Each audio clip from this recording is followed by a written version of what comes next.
واش عمرك لقيتي راسك واقف قدام المرايه كتشوف وجهك وكتسول علاش اي كلمه كيقولوها الناس كتاثر فيا بهذا الشكل؟ علاش الثقه في راسي بحال شي ورقه اي ريح ممكن تطيرها؟ راه كلنا دزنا من هذه اللحظه اللي كنحسوا فيها اننا مربوطين بكلام الناس بلا ما نحسوا، بلا ما نعرفوا علاش.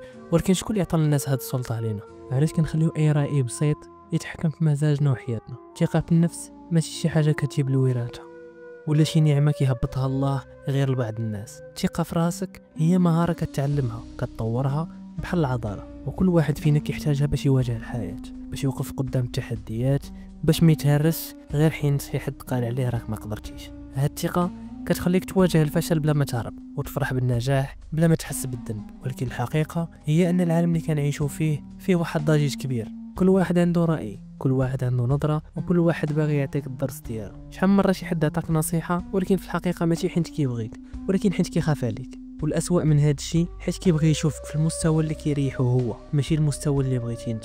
واش عمرك سمعتي بحال هاد الجملة؟ علاش بغيتي تبدل خدمتك؟ راك في امان هنا.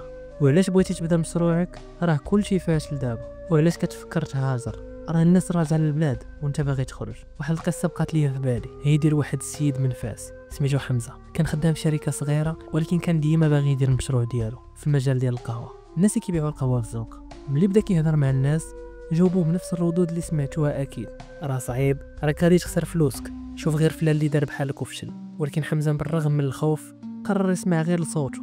بدا بماكينه صغيره ديال القهوه في الزنقه، واليوم عنده 3 المحلات اللي مخدم فيهم شباب بحاله. واش كون سكتش وسمع الكلام الناس غادي ينجح؟ اكيد لا. هادشي كيعلمنا واحد الدرس مهم، ماشي كل راي كيستحق تعطيه قيمه واخا يكون جاي من شخص عزيز عليك، حيت حتى العائله والصحاب ممكن يحبوك ولكن نصائحهم خارجه من خوفهم عليك ماشي من واقعك انت.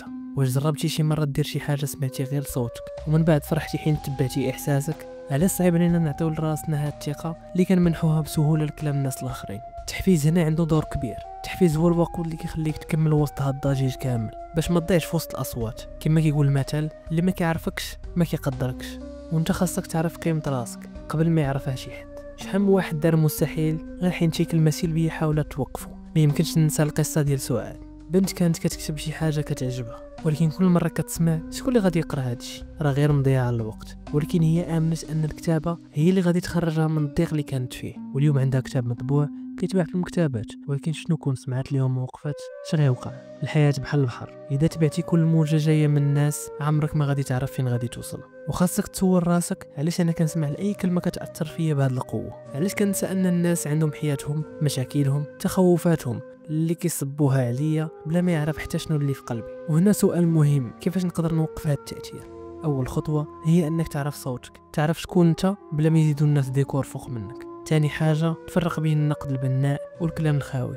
النقد البناء غالبا كيكون محدد، كيعطيك حل ماشي غير كيهبطك. مثلا الطريقه اللي هضرتي بها في هذا العرض كانت شويه سريعه، حاول تهضر بشويه. هذا النقد غادي ينفعك. اما راه مستواك ضعيف عمرك ما غادي تنجح، هذا غير كلام فارغ. ملي كنلقاو راسنا وسط هذا الصراع خاصنا نرجعوا نسولوا راسنا، شكون باغي نرضي في الاول، انا ولا الناس؟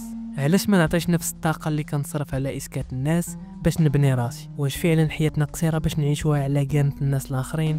وفي الاخير بغيت نقول لك هذه الجمله، الثقه في راسك ماشي حيت الناس قالوا لك انت زوين، ولكن حيت انت عارف قيمتك واخا حتى واحد ما شافها. الكلمات اللي كتسمع يا اما تبنيك يا اما تهدمك، وانت اللي عندك القرار، يا اما تسمع ليهم وتوقف يا اما تسمع لقلبك وتكمل.